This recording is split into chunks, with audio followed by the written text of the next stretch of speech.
And today's 4-Minute Friday comes to you once again from the shores of the Red River as I watch a squirrel scamper up a tree.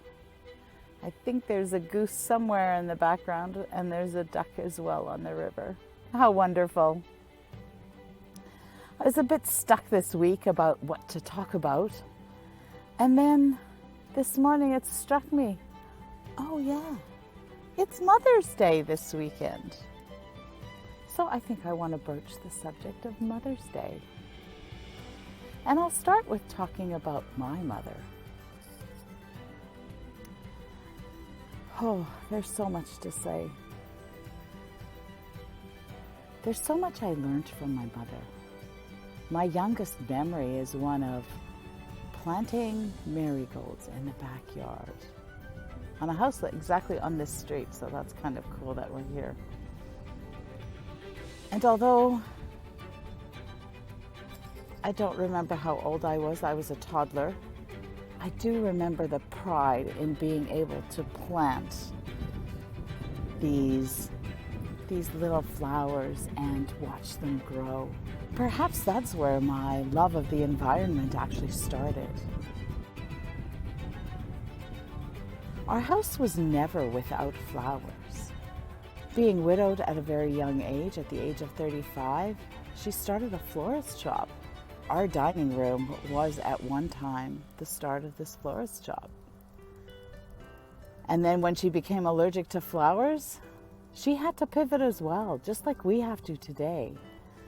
And she went to the Hudson's Bay Company and worked with all the artificial flowers in the store and created beautiful arrangements and displays.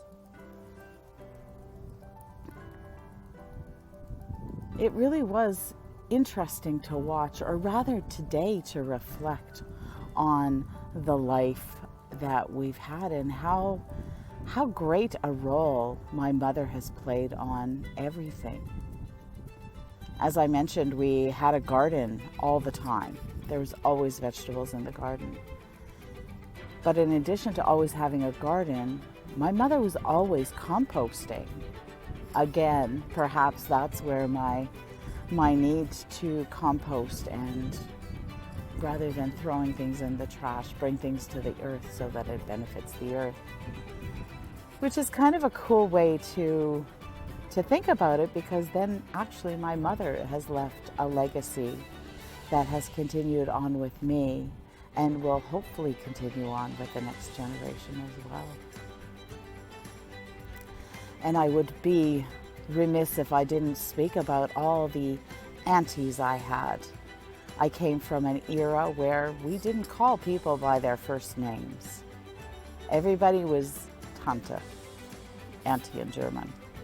So all of my mother's friends became Tante somebody.